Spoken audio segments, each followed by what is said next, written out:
alabanzas y que habitas donde hay 2 o 3 reunidos en tu nombre.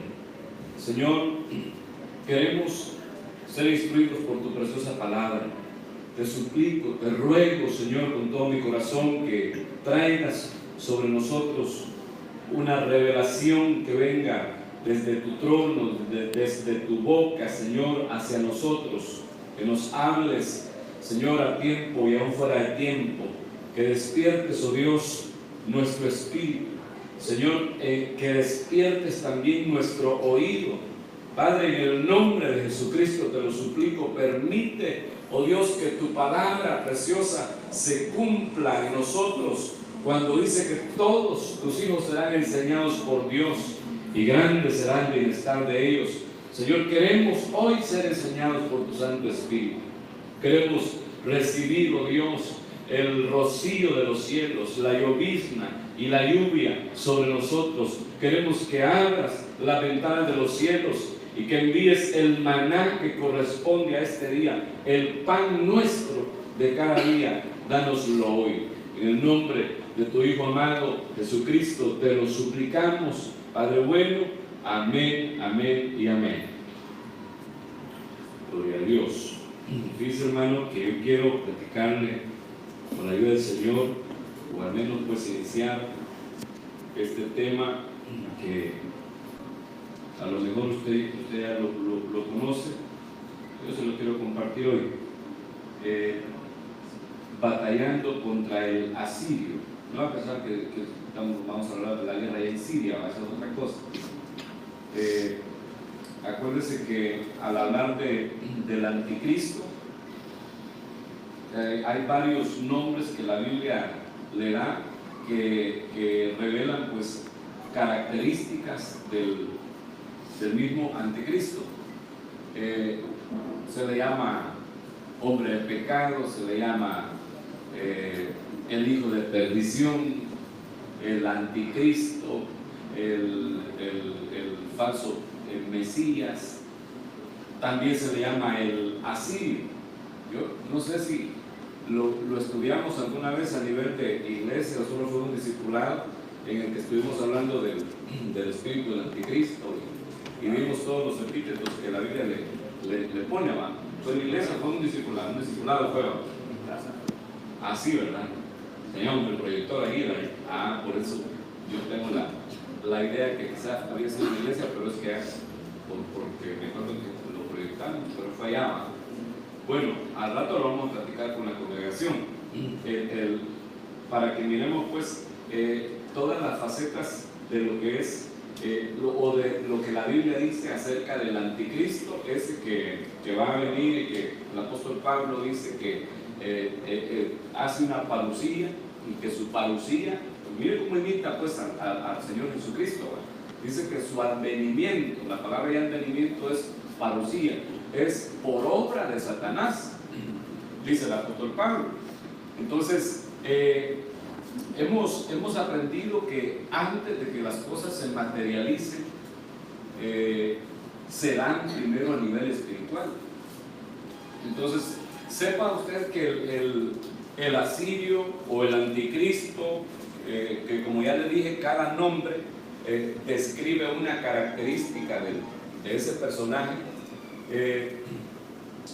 Llámese como se llame, pues usted sabe que va a venir y que a lo mejor ya está en medio de, tal vez no de nosotros aquí en la iglesia, pero sí de la humanidad, pues en alguna nación del mundo. Tiene que ser algún político.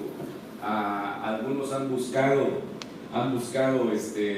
¿cómo le digo? Pues personajes que tengan características del anticristo entre los gobernantes y las han hallado, porque así como hay tipos de Cristo en la Biblia, también hay tipos del anticristo, y así como hay seres, hermano, en la tierra, seres humanos, en los que se desarrolla el carácter de Cristo y que alcanzan una estatura, la estatura del varón perfecto, que se llega a parecer mucho al Señor, pues note que no me incluyo yo porque no he llegado a esa estatura. Así como hay gente así, por ejemplo Enoc. ¿Por qué cree que fue arrebatado Enoc? porque alcanzó esa estatura en la que ya no era digno de estar en esta tierra. Y así, pues, bueno, usted ha oído hablar del Watchman Nee.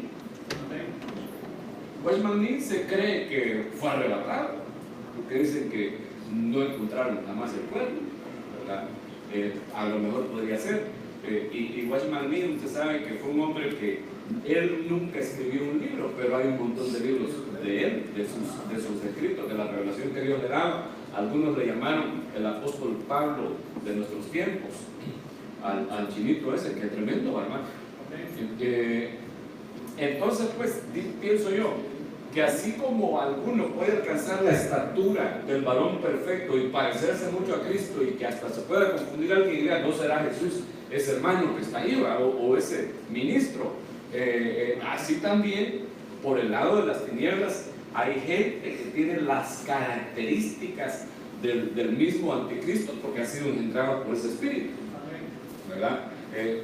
Bueno, por ejemplo, usted no sé si se ha puesto a pensar en eso, pues, pero al menos yo, cuando veo la gracia, hermanos, la gracia y la revelación que Dios le ha dado al apóstol Sergio, yo me he puesto a pensar, fíjense, porque mire, hermano, platicar un rato con el apóstol, híjole, hermano, qué privilegio, y los que uno necesita, pues, porque ahí en medio de bromas, como cualquier ser humano, de repente salen unos remas, hermano, y una sabiduría preciosa que el apóstol tiene, y luego pues usted lo oye enseñar, y usted puede oír al apóstol 2 horas y siente que fueron 10 minutos, ¿va? Y entonces yo me pongo a pensar, qué gracia tan especial la que Dios ha derramado en nuestro apóstol, que dice una palabra, hermano, y tal vez pensando estaba, pero todo el mundo, el apóstol lo dijo, y a hacerlo. Qué bonito, es la gracia que Dios ha puesto por el nivel o la estatura espiritual que este hombre tiene. No sé si me entiende. Entonces yo me pongo a pensar, ¿y cómo, si estar con el apóstol Sergio es tan especial, cómo habrá sido platicar con Jesús, hermano? Qué privilegio el que tuvieron los discípulos del Señor, hermano, que estuvieron con él siendo discipulados a tiempo completo, día y noche, porque ellos se fueron con él, lo siguieron y lo dejaron todo por ser discípulos del Señor. Qué precioso habrá sido. ¿Con qué razón, hermano? Las multitudes lo seguían aún en los desiertos al Señor para oír la palabra que él hablaba. Entonces, mire, pues, así como hay gente, regreso pues, porque lo que le estoy diciendo es que así como hay gente que crece en lo espiritual y que llegan a parecerse mucho a Cristo, así también en el lado de las tinieblas hay algunos que crecen siendo engendrados como huillos del maligno y que llegan a parecerse a él, pero que quizás no son él, pero sí reflejan características. Bueno, usted sabe ese presidente que está en Francia, ¿va? Que podría ser, hermano, un candidato, o por lo menos refleja características de lo que la Biblia habla acerca del anticristo, del hombre de pecado que está por manifestarse. La Biblia dice que el misterio de la iniquidad ya está en acción, pero que hay quien al presente lo detiene. Ese es el Espíritu Santo. Pero una vez que se ha quitado, hermano, dice que él tomará control de todo. Ese inicuo, así se le llama también, el inicuo, cuyo advenimiento, cuya parucía es por poder y obra de Satanás. Yo no me acuerdo si le he platicado a usted, pero como predico en Sonsonate y predico aquí, va, gracias al Señor, y de repente ya no sé dónde dije las cosas, si allá o aquí, y me pasan las de chaparrón. Pero fíjese que mi mamá, usted sabe que mi mamá ya tiene 83 años. Dice mi mamá que no recuerdo ni en qué año murió Kennedy. ¿60 y cuánto? 63, va. 10 años antes de que yo naciera. Ya le dije mi edad, va. 10 años antes de que yo naciera. Yo nací el 8 de enero de 1973. Fíjese, para que vea que estoy joven, va. Dice mi mamá que en el 63, iniciando ese año, una psíquica, de esos que se la llevan de profetas, pero que no son profetas, ¿va? Sino que son adivinos. Esa mujer dijo: este año van a pasar dos acontecimientos muy importantes que van a afectar al mundo entero. Una, van a matar al presidente de Estados Unidos. Y segundo, van a ser un hombre que va a gobernar el mundo. En 1963. Y bueno, si se cumplió lo de que murió el presidente de Estados Unidos, a lo mejor se cumplió lo otro, hermano. O sea, ya nació. ¿Cuántos años tendría? ¿50 y cuántos? 54 años, man.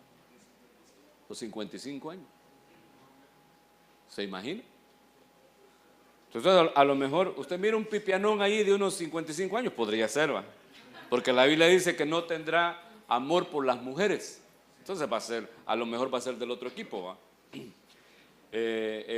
Ya tiene que estar por ahí en alguna nación, haciéndose ya sus quites como político y quizás como religioso, porque para gobernar el mundo tiene que ser un tipo así con mucho carisma, hermano, en todos los ambientes, ¿va? Con una gran capacidad política, religiosa, económica, para poder gobernar a las naciones y que lo vean como el enviado de Dios, porque así lo va a ver el mundo, como el enviado de Dios para traer paz y seguridad a la tierra.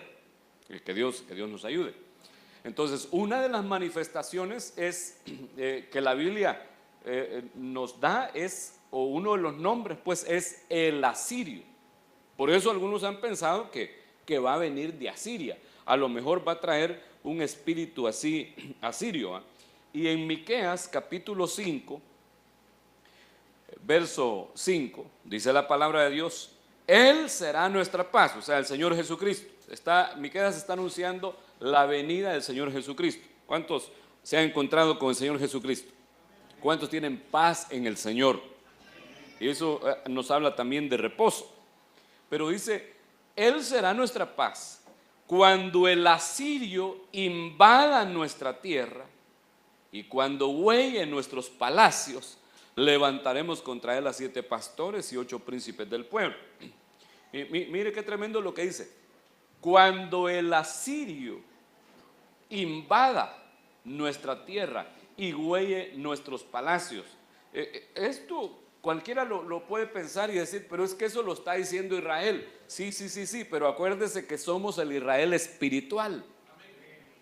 Y todo lo que le sucede al Israel nacional o al Israel geográfico o al Israel literal, pues no sé cómo decírselo para que lo entienda, al que está allá en el Medio Oriente, todo lo que le ha acontecido en la historia al pueblo de Israel literal, también le acontece al pueblo de Israel espiritual. Y le decía hace un momento que antes de que las cosas se materialicen, primero se dan en la atmósfera espiritual. Entonces, si aquí se le está anunciando a Israel, o el Israel mismo está hablando, porque dice: cuando el asirio invada nuestra tierra, si ellos van a ser invadidos, porque van a ser invadidos literalmente, bueno, esa profecía se cumplió ya en parte y se tiene que cumplir, porque acuérdense que fue invadido Israel, hermano, y fue llevado cautivo. ¿Quién invadió Israel? Porque cuando hablamos de Israel hablamos de uno, y cuando hablamos de Judá, en el tiempo pues de Miqueas eran 2 reinos. Estaba el reino del sur y el reino del norte. No, así sería: reino del sur y el reino del norte. El reino del sur era Judá y el reino del norte, Israel. Usted sabe que al reino de Israel lo conquistó ¿quién? Asiria. Lo dominaron. Y al reino de Judá lo conquistó Babilonia. Mire, y Judá, usted sabe que es alabanza. Los 2 reinos fueron conquistados a causa de los malos reyes que tuvieron. Pero lo que yo le quiero decir, pues, esta profecía se cumplió ya en parte. Acuérdense que las profecías bíblicas se cumplen a corto plazo, a mediano plazo, y hay un cumplimiento a largo plazo. En el cumplimiento a largo plazo, hermano, a Israel esperan, mejor dicho, pues, anhelan que venga el Mesías, el Señor Jesucristo, a quien no quisieron recibir ellos, sino que lo mataron. Ellos todavía lo esperan. Y cuando llegue el asirio, ellos van a pensar que es el Mesías prometido. Cuando llegue el asirio, va a invadir su tierra. Van a ser engañados, hermano, de una manera terrible. Y va a invadir su tierra. Pero como esto se da en lo espiritual primero y se da también en el Israel espiritual, eso significa que el espíritu del asirio ha invadido, hermano, la tierra nuestra de esta nación llamada iglesia. Eso es lo tremendo. Y ¿sabe qué? Dice, cuando el asirio, le voy a subrayar aquí, invada nuestra tierra, estamos hablando del territorio, estamos hablando de la nación iglesia, y cuando huelle en nuestros palacios, ¿de qué habla la palabra esta? Palacios, no me voy a decir de la familia Palacios, hermano Edwin, man. Porque mire, si dijera y huelle en nuestra casa, estaría hablando de la familia. Pero si dice huelle en nuestros palacios, está hablando de una invasión a la iglesia, al templo. Cuando se habla de palacio se habla de templo. Entonces es una invasión, hermano, a la iglesia del Señor. Y si está en plural, estamos hablando de las distintas sinagogas o congregaciones que hay, pues, de la iglesia a nivel mundial, donde el asirio, el espíritu del anticristo, pues ha invadido y se ha metido en muchos hermanos. Lamentablemente algunos son infiltrados, pero otros son contaminados. Por eso, fíjense, por eso es muy necesario que tengamos un discernimiento en nosotros, o un espíritu de discernimiento, que tengamos los ojos espirituales bien abiertos, en estado de alerta, nuestros oídos espirituales, bueno, los 5 sentidos espirituales, hermano, para que podamos discernir. Al discernir, la Biblia habla de que no solamente tenemos que discernir espíritus, sino que también ministros y también hermanos. El apóstol Pablo, cuando habla de todos los peligros que él como apóstol ha vivido, dice que han dado en peligro de falsos hermanos. ¿Usted está de acuerdo conmigo que hay falsos hermanos? Entonces, si es un falso, ¿qué significa eso? ¿Qué sería un falso hermano? ¿Ah? Es uno que parece, pero no lo es. Y es mejor que una copia china, porque las copias chinas rapidito uno las identifica, ¿va? Que son copias. Pero hay copias, hermano, que uno se va en la chicahuita, ¿va? Y ya no sabe, le ponen dos joyas, una genuina y una copia, y ya no sabe cuál es. O le ponen 2 pinturas, ¿va? Una genuina y una copia, y de repente es tan parecida la copia que ya no sabe cuál es. Entonces hay hermanos en las congregaciones y también ministros que parecen de verdad, pero no lo son. Y lo que hacen, como han sido enviados como infiltrados en las congregaciones, lo que hacen es contaminar, porque en realidad es el espíritu del asirio que está llegando a querer conquistar, y cuando conquista el asirio lo que hace es dominar, fíjese, controlar, esclavizar. Y tenemos pues el caso pues de Samaria. Samaria era la capital de Israel, del reino del norte. Jerusalén era la capital del reino del sur, que era el reino de Judá. ¿Y por qué cree usted que judíos y samaritanos no se llevaban entre sí en los tiempos en los que Jesucristo estuvo acá en la tierra en su ministerio? Porque no se llevaban. ¿Se acuerda usted de lo que platicaba Jesús con aquella mujer samaritana en la fuente de Jacob? Cuando él le pidió agua, le dijo: ¿por qué me pides de beber? Siendo judío y yo samaritana, le dijo ella. Si judíos y samaritanos no se tratan entre sí, ¿sabe por qué no querían los judíos a los samaritanos? O mejor dicho, los de Jerusalén, pues. ¿Sabe por qué no los querían? Porque hubo un rey que se llevó cautiva a toda la gente de Samaria, a todos los israelitas, y luego mandó a repoblar esa tierra con gente, o la ciudad, con gente pagana.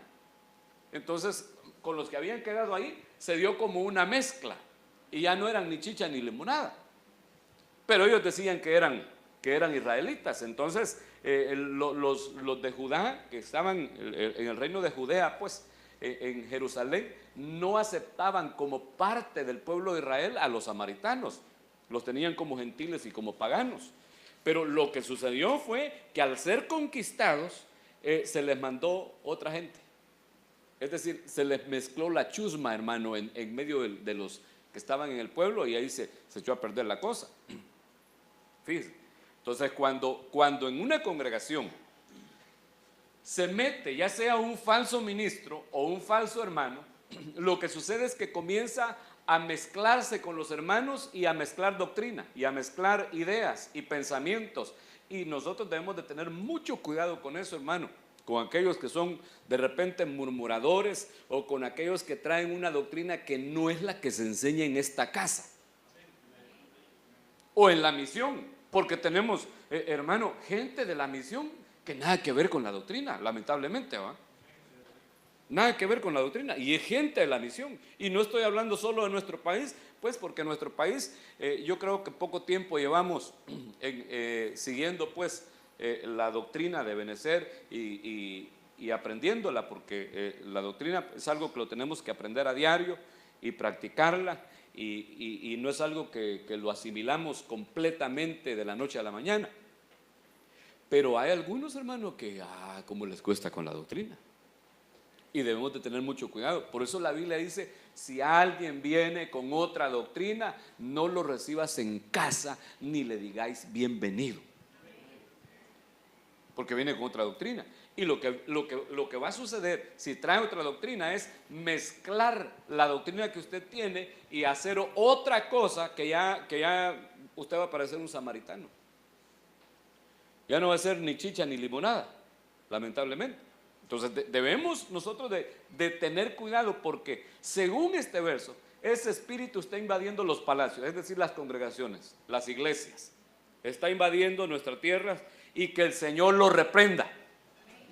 Que el Señor lo reprenda y que el Señor nos dé a nosotros sabiduría, revelación, discernimiento para poder evidenciarlo, hermano, y ponerle un paro. Y mire pues, y si es algún hermano, hay que ponerle, como dicen allá en mi tierra, es el apóstol, ¿va? Stop. Hay que ponerle un alto y no permitir que haya contaminación, ¿verdad? Y si puede ser algún hermano falso, tampoco lo estoy diciendo, va, no será para que alguien piense, pues, no será el hermano fulano, no será aquel que anda por la universidad, no. Amén, dice, va. No será, porque puede ser que alguien haya sido nada más engañado y que no sea un falso, ¿va? Sino que solo fue engañado. Además, acuérdese, platicábamos un día de esto, que todos nosotros hemos estado, la mayoría pues de los que estamos aquí, hemos estado en otras congregaciones. Serán contaditos los que no han estado en otras iglesias, que solo han estado aquí, pero de ahí la mayoría. Yo he estado, quiero ver en cuántas iglesias. Nací en una, luego me bautizaron en otra, luego por amor me fui para otra. Ahí se congregaba mi esposa, y me casé en otra, que es donde estoy. Fíjense, por lo menos en 4 congregaciones he estado. Bueno, en la primera iglesia donde estuve hubieron varios pastores, porque ahí cambiaban pastor, así como cambian gerente de las compañías, ¿va? A cada rato. Ahí hubieron varios pastores, ya ni me acuerdo ni cuántos pastores tuve, como 3 creo yo, en esa iglesia.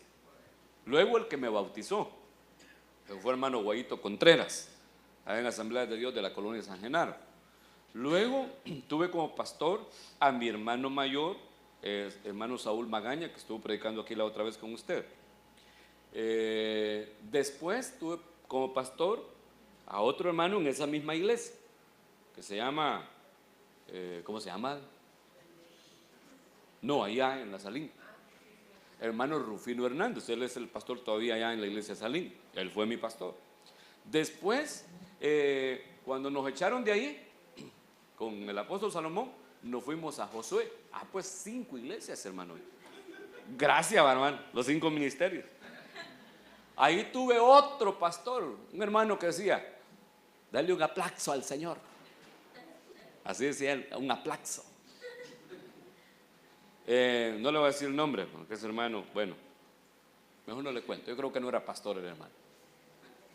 Después tuve otro pastor, que llegué a Roca Eterna, y el pastor era el hermano René Varillas, que hoy está pastoreando también allá en Sonsonate, creo que con Asamblea de Dios. Y después el apóstol Salomón, que fue mi pastor.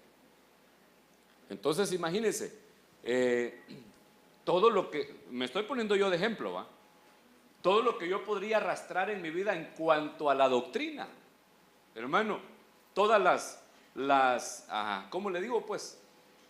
Los riesgos que yo he corrido de ser engendrado con una doctrina errada o con una doctrina falsa o con una doctrina que no va con la sana doctrina, pues. Y si usted ha venido de otras iglesias, por ejemplo, aquel que ha estado en otra iglesia, de repente está, ay, me acuerdo cuando mi pastor era don Fonchito, el hermano Fonchito, tan bonito el hermano, aquí el hermano Joaquín, 2 horas nos predica, aquel hermano 20 minutos, bien lindo el hermano. Como decía aquel otro, 3 textos bien puestos.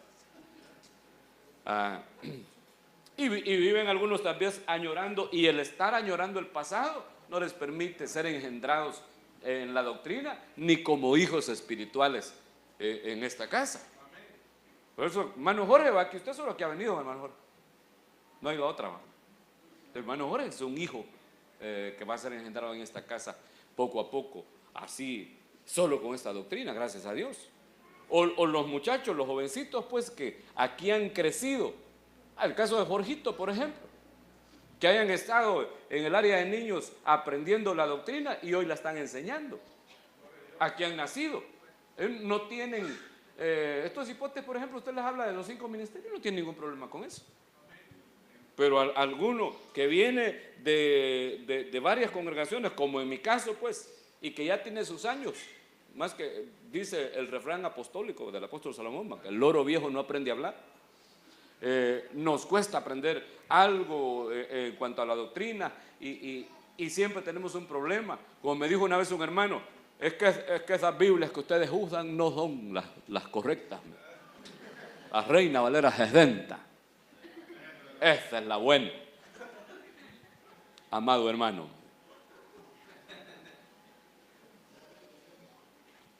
Entonces, y era un anciano el que me estaba diciendo eso. ¿Cómo le cambio esa forma de pensar si es un anciano? Bien difícil. Entonces tengamos cuidado con la doctrina, porque eso es lo que nos va a nosotros, hermanos, a guardar para no contaminarnos, para no ser invadidos y para no ser llevados cautivos por este espíritu, hermano, del asirio. Entonces, ¿cómo combatimos con él? Mire qué tremendo, porque dice, cuando llegue a la congregación, se lo voy a traducir de esa manera, cuando llegue a los palacios o a las congregaciones, dice, levantaremos contra él 7 pastores, aleluya, y 8 príncipes del pueblo. Levantaremos contra él 7 pastores. ¿Cuál es la estrategia para combatir este espíritu conocido como el asirio, que es el mismo anticristo? ¿Cuál es la estrategia? Levantar contra él 7 pastores, un ejército, hermano, de 7 pastores y 8 príncipes. Mire qué bonito. 7 pastores, 8 príncipes. Pero no hay aquellos que les dicen príncipe. Hay unos que sí le dicen a los hombres, va. Sino que hablamos de, algunas traducciones dicen 8 principales, que estamos hablando de que tendrían que ser 8 reyes, pues, 8 reyes que tuvieron que haber sido príncipes primero, es decir, hijos de rey. ¿Y cuántos son aquí hijos de un rey? Aleluya. Entonces, 7 pastores. El número 7 usted sabe bien que habla de perfección, pero también habla de reposo, hermano. 7 pastores, habla de perfección, es decir, el ministerio pastoral en su plenitud. Un pastor, ¿cómo le digo? Pues pastores que den la talla de verdad de que son pastores. Esos van a ser levantados contra el asirio. 7 pastores, perfección en el ministerio, diríamos. Y el número 8 nos dice que son 8 príncipes. El número 8 usted sabe que es el reinicio. Es decir, que podamos nosotros realmente, hermano, hacer un reinicio en nuestra vida los que hemos venido a Cristo. Porque hay gente que vino a Cristo, hermano, pero que no han hecho un reinicio en sus vidas, sino que siguen viviendo la vida loca, lamentablemente.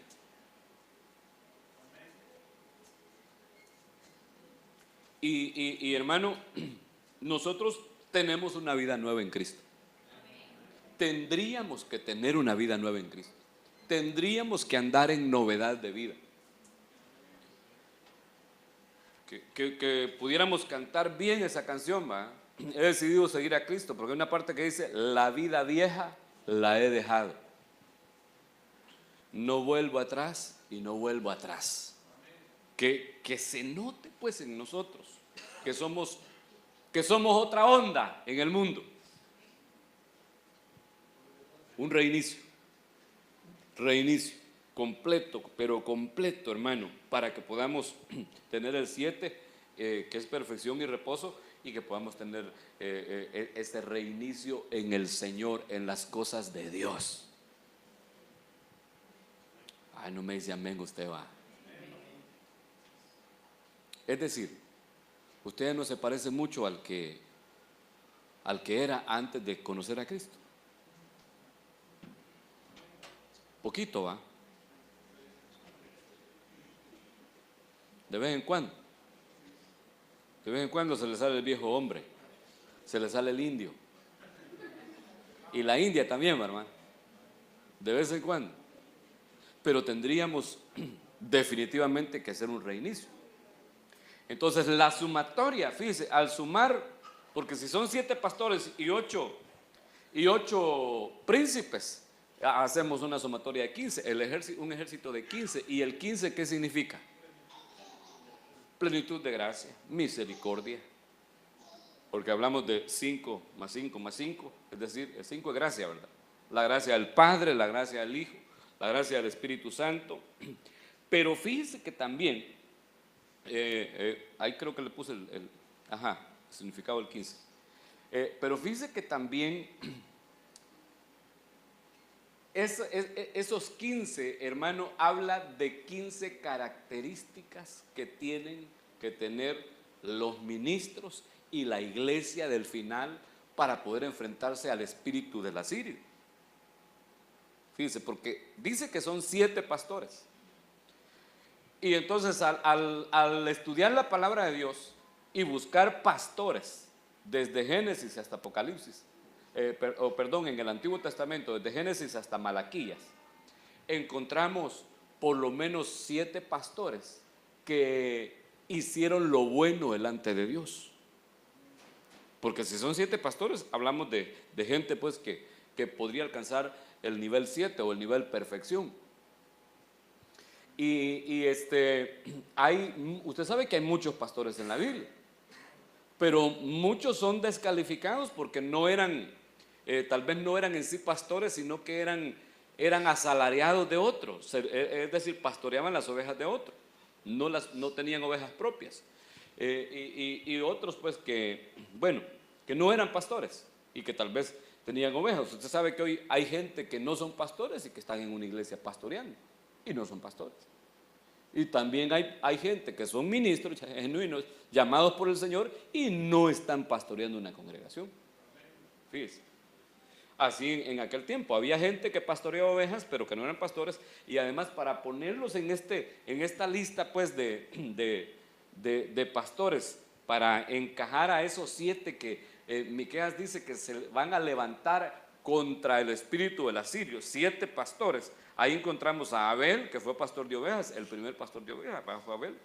Encontramos a Jacob, que también era pastor de ovejas y que era un buen pastor de ovejas. Moisés, que era pastor de ovejas, pastoreaba las ovejas de su suegro, y luego Dios le delegó todo el pueblo de Israel.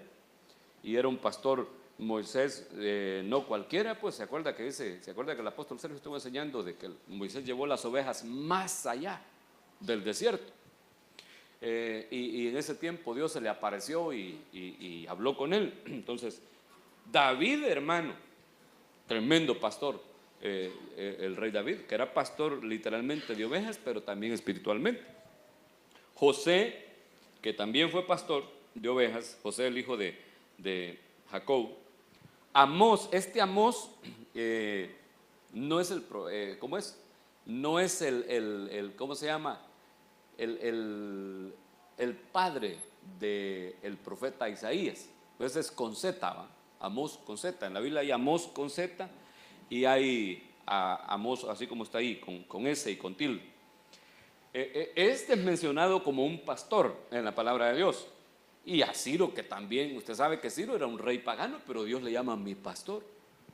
Y que Dios lo levantó como un pastor. A Ciro. Por eso algunos han dicho que Donald Trump es el Ciro moderno. Por algunas razones, no por todo lo que hace, ¿va? Y dice. Sino que porque, bueno, entendemos que políticamente es un personaje que Dios ha levantado como para darle un respiro a la iglesia de Dios, a la iglesia evangélica y al Israel nacional.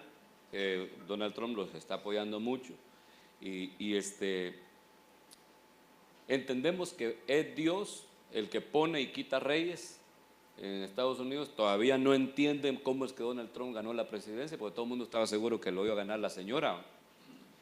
Y ahí pues ya casi se cumplía, hermano, la mujer cabalgando sobre la bestia, ¿va?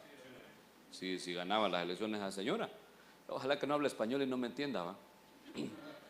Pero algo así como lo que ha hecho o está haciendo este presidente es lo que Dios mandó al rey Ciro a hacer.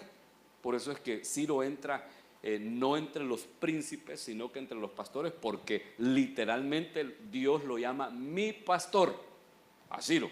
Mire qué tremendo, ¿va? Ojalá que de mí lo diga el Señor, pero no puede ser que de Ciro lo diga y de mí no, va. Digo pues porque Ciro era un rey pagano. Entonces también fíjese que aparecen en la Biblia pues 8 reyes. 8 reyes que si ahí dice pues levantaremos 8 pastores y 8 príncipes, tendrían que ser, bueno, algunas Biblias dicen 8 principales, tendrían que ser reyes que hayan sido príncipes, es decir, hijos de un rey. Pero no todos los reyes han sido príncipes, usted sabe eso, ¿eh? Un rey que ascendió al trono por, ¿qué le digo? Por la fuerza, porque derrocaron al rey que estaba, algo así, no, a lo mejor era un plebeyo y no fue príncipe. Bueno, por ejemplo, el rey David no fue príncipe. Ni el rey Saúl, no eran hijos de reyes. Entonces, estos reyes, si dice que levantaremos 8 príncipes, tendrían que ser reyes, hijos de reyes. Es decir, para que sean príncipes tendrían que haber sido hijos de un rey. Así como usted y yo somos príncipes y princesas. No como el príncipe encantador, hermano. Somos príncipes y princesas porque somos hijos de un rey. Pero la Biblia dice que Él nos ha constituido a nosotros como reyes y sacerdotes para nuestro Dios. Por eso el nombre que a Él se le ha dado es Rey de Reyes y Señor de Señores, porque usted y yo somos reyes. Y aquel que es de apellido Reyes también, hermano, doblemente. Entonces, estos reyes, fíjese, los 8 reyes son del reino del sur o del reino de Judá. Y solo hubieron 8 reyes que la Biblia dice que hicieron lo bueno o lo recto delante de Dios.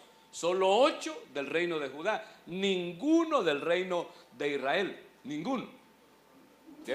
Por eso es que, como le decía, por los errores que cometieron todos los reyes, tanto en Israel como en Judá, fue que Dios los envió al cautiverio.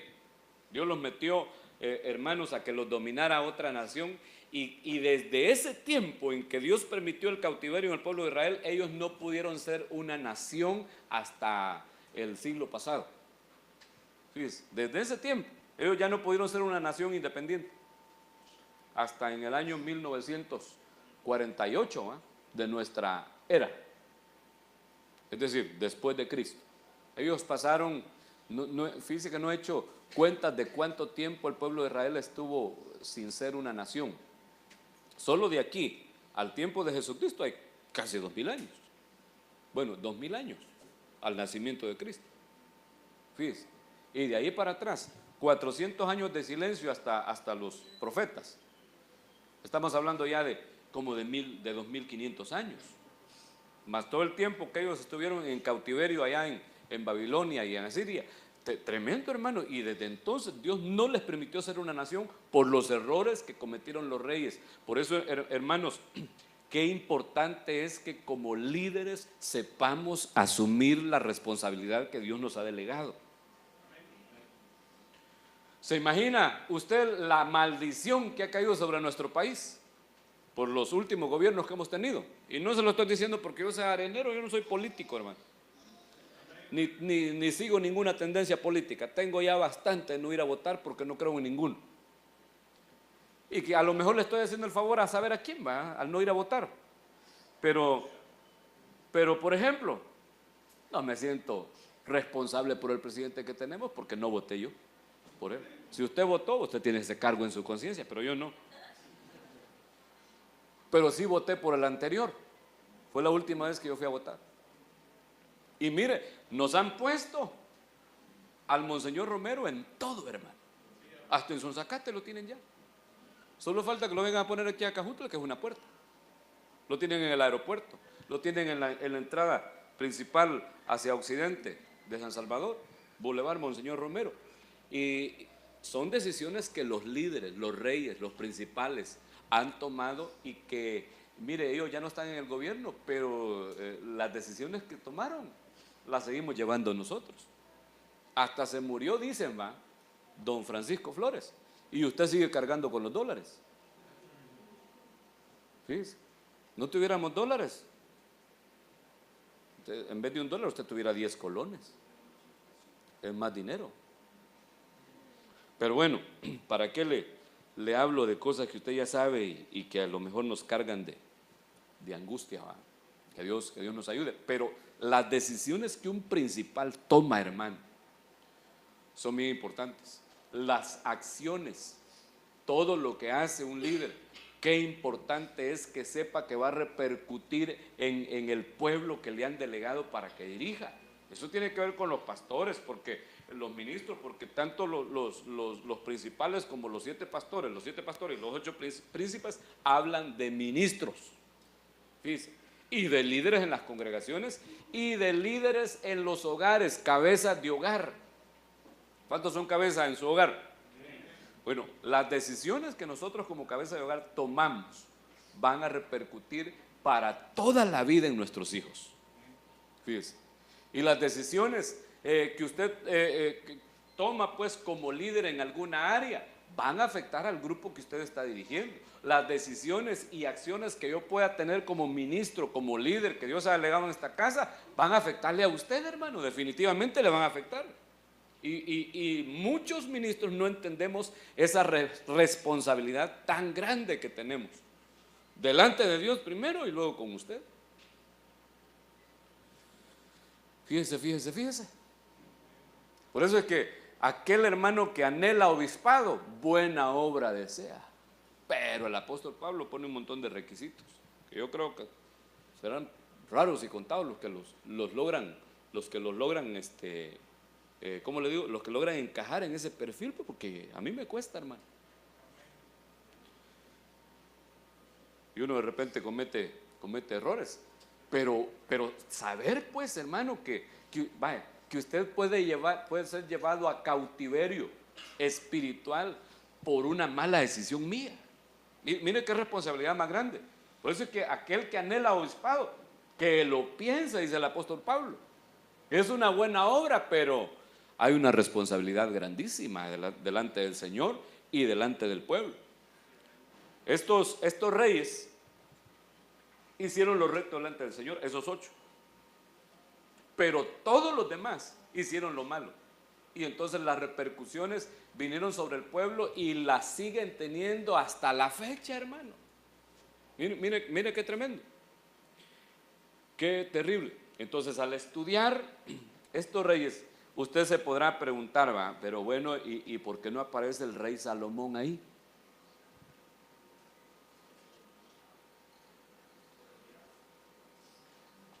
¿Ya se fijó que no aparece el rey Salomón? Y otra pregunta que podría surgir, ¿y por qué aparece Usías si ese murió leproso? Entonces yo le he puesto aquí los versos bíblicos. Por ejemplo, primer libro de Reyes 11:5 descalifica de esa lista pues al rey Salomón. ¿Por qué? Porque dice, verso 5, porque Salomón siguió a Astoret, diosa de los sidonios, y a Milcom, ídolo abominable de los amonitas. Verso 6, Salomón hizo lo malo a los ojos del Señor.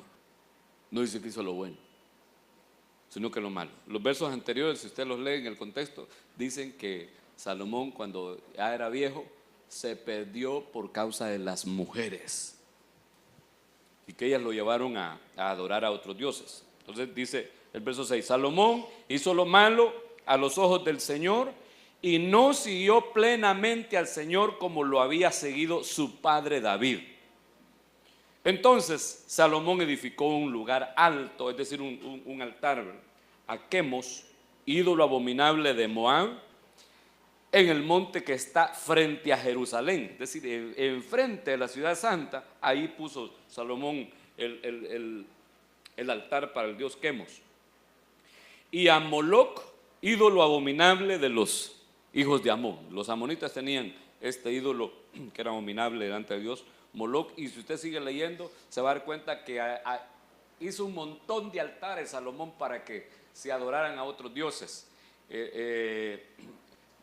La idolatría en Israel en el tiempo de los reyes prácticamente la llevó Salomón, porque el rey Saúl fue un desobediente, consultó a una pitonisa, pero no fue un idólatra, ni permitió la idolatría. David menos. Y acuérdense que son los 3 reyes del Reino Unido. Cuando el reino de Israel era un solo reino, los 3 reyes de ese tiempo son Saúl, David y Salomón, que gobernaron 40 años al pueblo cada uno. 120 años duró el reino así bonito. Pero a causa de la idolatría de Salomón, Dios decidió dividir el pueblo y solo le dejó a Judá, por amor a David, 2 tribus. Judá, ¿y quién era el otro? Y Benjamín. Y las otras 10 fueron otro reino. Pero la idolatría, pues los reyes idólatras comienzan con Salomón. De ahí para allá hay un montón de reyes idólatras. En el reino de Israel no hubo ningún rey bueno, y en el reino de Judá solo hubieron 8 que hicieron lo bueno delante del Señor. Entonces, por eso Salomón no está incluido en la lista. Ahora, ¿por qué si Usías murió leproso? ¿Por qué? Segundo libro de Crónicas dice en el verso 3 y 4, Usías tenía 16 años cuando comenzó a reinar y reinó 52 años en Jerusalén. El nombre de su madre era Jecolías de Jerusalén, e hizo lo recto ante los ojos del Señor, conforme a todo lo que su padre Amasías había hecho. Usted sabe que murió, como le repito, pues murió leproso porque se volvió un poquito orgulloso Usías por todas las victorias que Dios le había dado. Pero aquí dice que hizo lo recto ante los ojos del Señor. Y por eso Dios le permitió gobernar tanto tiempo, hermano, porque gobernó 52 años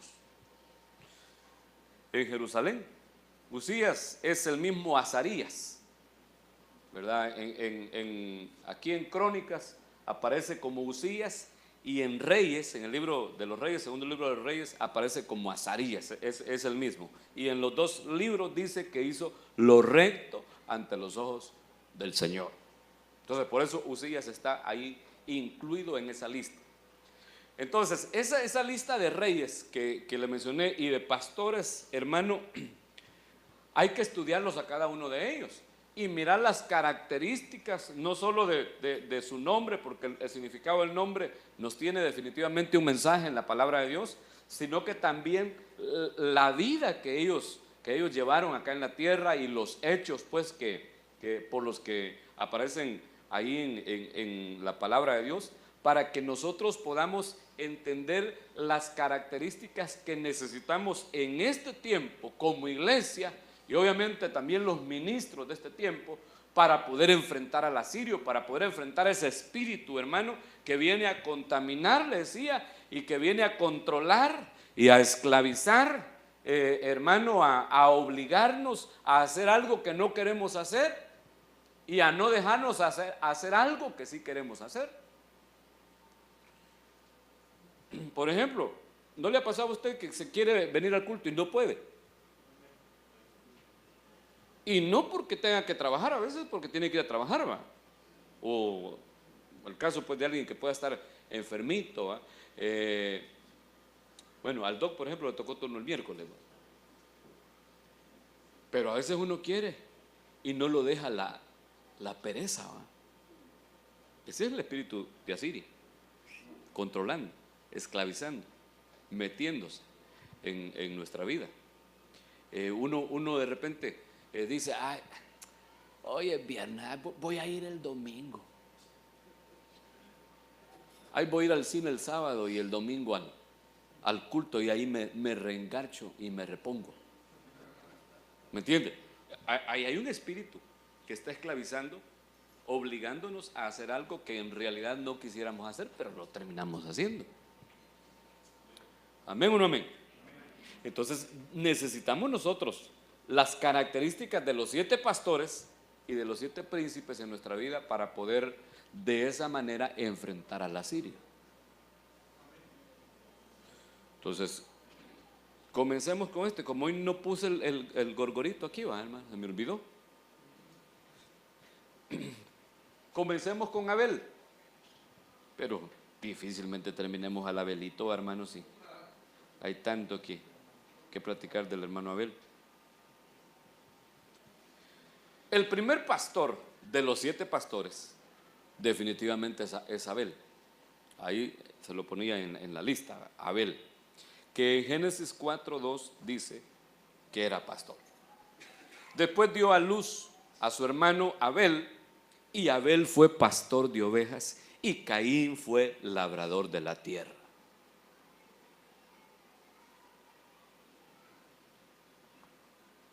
Usted sabe que Abel significa pradera o prado, y bueno, un pastor tiene que tener pradera o prado donde alimentar a las ovejas. También significa transitorio, y es decir, que tengamos claro que somos, hermanos, peregrinos y advenedizos acá en la tierra. Un pastor de la talla de Abel o un cristiano de la talla de Abel tiene que tener eso claro. Ok, pero dice, después dio a luz a su hermano Abel, o sea que el primero que nació fue Caín. ¿Se creen que eran gemelos? Porque la Biblia no deja claro si fueron partos diferentes, ¿eh? Solo dice que nació Caín y que luego nació Abel. Solo dice, después dio a luz a su hermano Abel. Y solo una vez dice que conoció a Adán a su mujer. Por eso entendemos que pudieran haber sido gemelos. Pero ¿por qué pone primero el oficio del segundo? Y por último el oficio del primero. ¿Por qué? ¿Cómo? La importancia, porque usted sabe, como que nos ha enseñado el apóstol, que el orden de los factores en la palabra sí afecta el producto. Entonces, ahí está primero el oficio de Abel, que era el de pastor, y luego está el de Caín, que era el labrador. En ese sentido, miramos una superioridad, hermano, en el oficio de un ministro al oficio de labrar la tierra, de trabajar pues en las cosas meramente terrenales. Digo esto porque para muchos el trabajo de ministro pues es menospreciable, para muchos. Y uno es menospreciado, hermano, en muchos lugares por ser ministro, por ser pastor. Se burlan de uno y un montón de cosas, hasta los hermanos de la iglesia. Hasta ponen ahí en Facebook, hermanos de la misma congregación, que no les debe comer a los pastores, por ejemplo. Bien tremendo. Pero si uno tiene claro que Dios lo llamó, gloria a Dios, eso sale sobrando. Aquí pone primero el oficio de Abel, aunque él era segundo, aunque no era el primogénito, porque sepa que no hay, todo trabajo es honroso, pero no hay trabajo más honroso que el servirle al Señor como pastor. Qué honor y qué privilegio el que el Señor nos ha dado al permitirnos trabajar para Él. El otro punto que podemos ver ahí es que Abel quizás se puso a trabajar primero que Caín. Y en ese sentido, pues, si lo aplicamos primero a los pastores, a un pastor de la talla de Abel, que es el que se enfrenta al asirio, un pastor que se enfrenta al asirio es uno que trabaja. Es uno que se pone a trabajar y no espera que lo estén puyando y llamando, decirle, venga a trabajar, hombre, venga a predicar. Sino que ha decidido trabajar, ha decidido dejar lo suyo por lo de Dios. Un pastor de la talla de Abel. Pero también, como obviamente, pues lo que se desarrolla en el ministro se tiene que desarrollar también en la congregación y viceversa, ¿va? No puede ser que la iglesia esté dando la talla y el ministro no. También un hermano, pues, de la talla de Abel, para poderse enfrentar al asirio, es un hermano que trabaja y que no necesita que lo anden empujando para que vaya a trabajar. No necesita que lo estén levantando y diciéndole, levantate, vení a hacer esto. No. Sino que él dice, no, este es mi oficio. Esto es a lo que Dios me ha llamado y ahí voy. Amén. ¿O no amén? Y decide servirle al Señor. Y se deleita sirviéndole. No escatima esfuerzo, no escatima tiempo, no escatima familia, no escatima nada, hermano. Porque eso es lo que anhela. Y no anda ahí, hermano, viendo a ver, porque ahí no dice que que Abel se fue a trabajar, pero le dijo al hermano, apúrate, pues anda a trabajar vos, anda a hacer lo tuyo, porque así hacen mucho, ¿va? En la casa, los hijos, por ejemplo. Yo voy a hacer esto, pero el fulano que haga aquello. Entonces, si usted en la congregación dice, yo lo voy a hacer, pero que lo haga también el otro, es porque no ha llegado a la talla de Abel. Usted necesita a Caín que esté a su lado y que le zampe un garrotazo quizás, ¿va? Para trabajar. Y a propósito, hermano, ¿está aquí todavía? ¿Me está oyendo? Hermano, sirvámosle al Señor. Sirvámosle con amor. Mire, el miércoles solo Ronaldi vino a servir.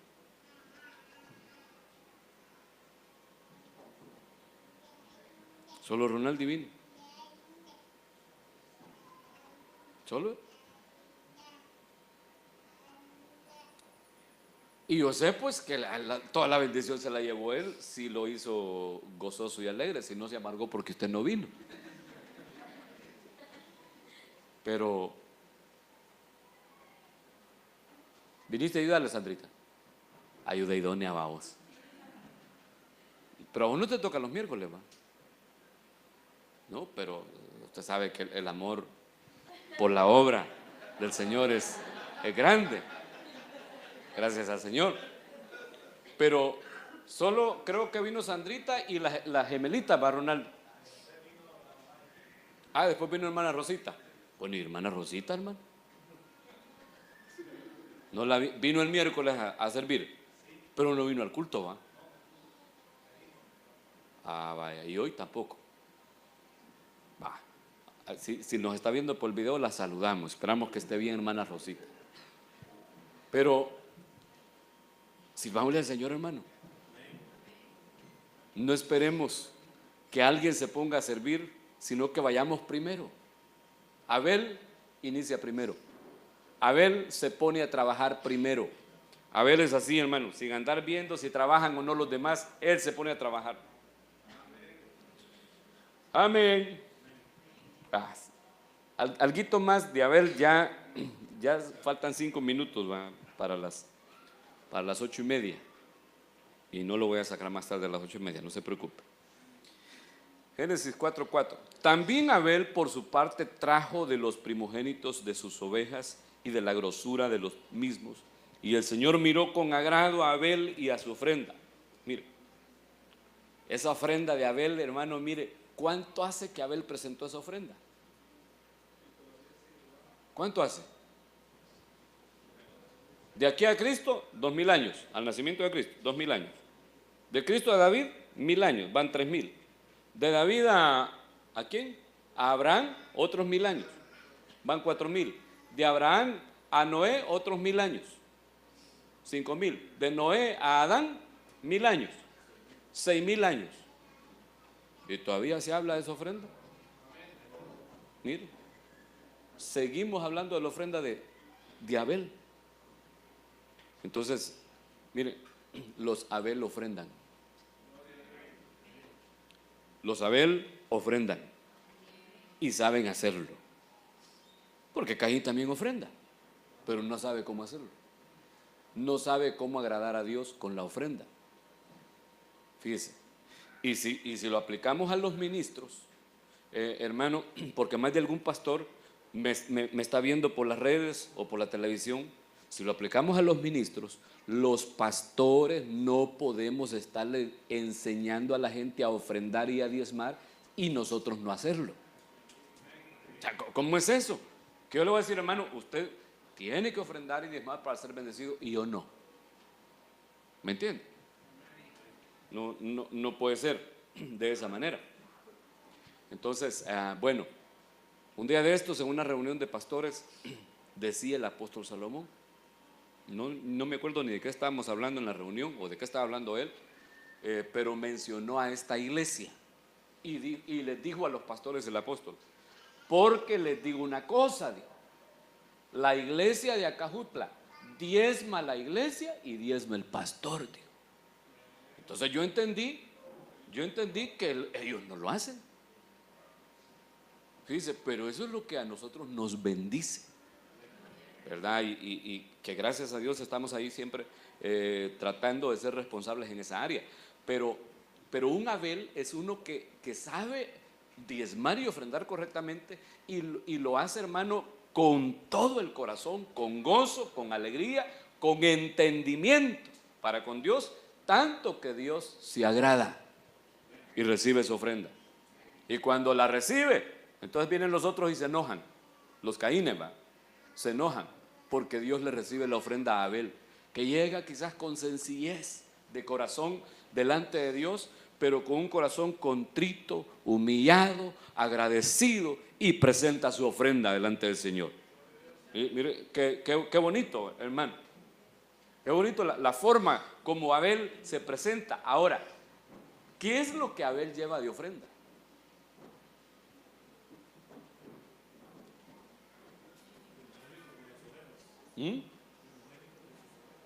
Ahí dice que lleva primogénitos de sus ovejas. Ajá, lo primero que habla de los diezmos y de la grosura de los mismos, es decir, de lo mejor, dicen otras traducciones, de lo mejor de sus ovejas, de su rebaño. ¿Y qué era él? Pastor. Entonces, ¿qué era lo que estaba ofrendando? Fruto de su trabajo. De hecho, la palabra, o mejor dicho, Abel, él como personaje, pues, aparece 9 veces en la Biblia. Y 9 es fruto. Tenemos, hermano, que fructificar definitivamente y ofrendarle a Dios el fruto de nuestro trabajo. Yo como ministro, hermano, yo tengo que ofrendarle a Dios el fruto de mi trabajo. Todo lo que sea fruto de mi trabajo, ofrendárselo a Dios. Bueno, yo le ofrendaba al Señor mi vida para vivir para Él y trabajar para Él. Pero usted, como hijo de Dios, si es un Abel, ofrendarle a Dios el fruto de su trabajo. Bueno, cuando usted trae una ofrenda económica, usted no se lo ha robado, pues, es fruto de trabajo. Cuando usted trae los diezmos, es fruto del trabajo. El caso de aquellos hermanos que ofrendan su profesión. Aquí tenemos maestros y maestras que ofrendan su profesión. Hermano sirviéndole al Señor allá en el área de niños. Hermano Carlos que ofrenda también su profesión. Y así otros hermanos que ofrendan sus habilidades para el Señor. Eso es ofrendarle al Señor el fruto de nuestro trabajo. Fíjense, para nuestro Dios. Y que lo hagamos con todo el corazón. Eso es lo que a Dios le agrada, porque Caín también dice que llevó de lo mejor de la tierra, pero no fue recibida su ofrenda.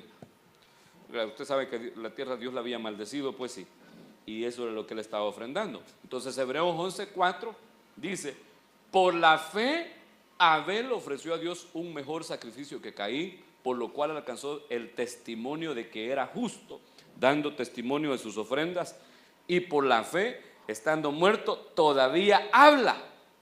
¿Quién? La ofrenda. La ofrenda de Abel. Porque mire, de Abel habla la ofrenda y habla la sangre. Entonces usted encuentra aquí a Abel, hermano, como un héroe de la fe. ¿Y qué es un héroe, hermano? ¿Por qué a alguien se le da el título de héroe? ¿Ah? Porque hace algo extraordinario que los demás no han hecho. Entonces Abel en su tiempo hizo una ofrenda, hermano, que solo él la hizo. Dígame, ¿de qué otra ofrenda se habla así como se habla de la de Abel?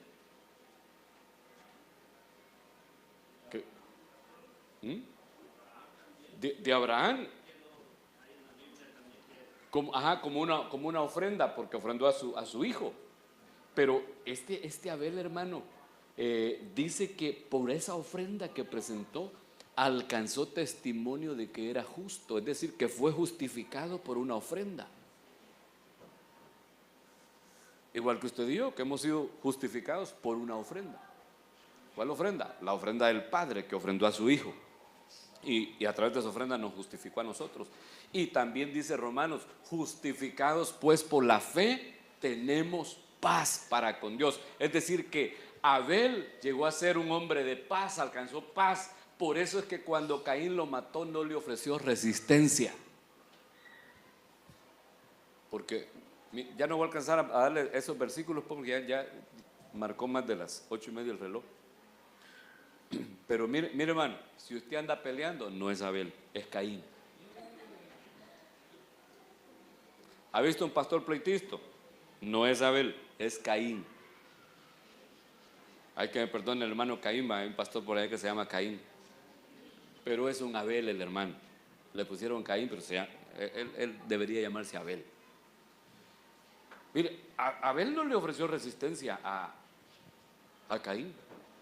Porque los Abeles no se defienden, los defiende Dios. Y si Dios permite que los corten, que los quiten la vida, es porque Dios se los quiere llevar. Pero cuando usted se pone a defenderse porque alguien dijo algo o le hizo, qué sé yo, algo que a usted no le gustó, no es Abelito ni Abelita, sino que Caínito y Caínita. Que Dios, hermano, que Dios nos ayude. Bueno, mire, lo voy a dejar hasta ahí. Nos falta mucho que platicar de Abel y ahí lo vamos a continuar otro día. Póngase de pie, por favor, y vamos a darle gracias al Señor por su preciosa palabra. Y vamos a pedirle a nuestro Dios, hermano, que nos ayude para enfrentarnos al asirio. Que las características de Abel se puedan ver en nuestra vida. Que podamos nosotros, hermano, estar dispuestos a morir en el altar de Dios, a morir delante del Señor, que quien nos mate sea uno de nuestros hermanos. Abel es figura de Cristo, que fue muerto por sus hermanos en Israel. Pidámosle al Señor que nos ayude. Padre bueno, esta noche te suplicamos con todo nuestro corazón que nos ayudes. Señor eterno, que tu palabra obre en nuestra vida, en nuestro espíritu y en nuestra alma. que no se quede a nivel de conocimiento, gnosis, que no se quede solo en nuestra mente, Señor, tu palabra, sino que llegue hasta el espíritu mismo, hasta la frontera del alma y el espíritu, hasta los tuétanos. Padre, que tu palabra no vuelva vacía. Señor, ayúdanos, prepáranos, equípanos para poder enfrentar el espíritu, el asirio. Señor, que podamos discernirlo cuando nos haya invadido a nosotros y cuando haya también contaminado a alguno de nuestros hermanos, que podamos discernirlo para que podamos ayudarnos unos a otros, como dice tu palabra, exhortándoos unos a otros con amor. Padre bueno, ayúdanos, se nos propicia. Señor, que el carácter de Abel se desarrolle en nuestra vida. Señor, yo quiero ser un adorador como Abel. Señor, yo quiero servirte como Abel. Quiero trabajar para ti como Abel.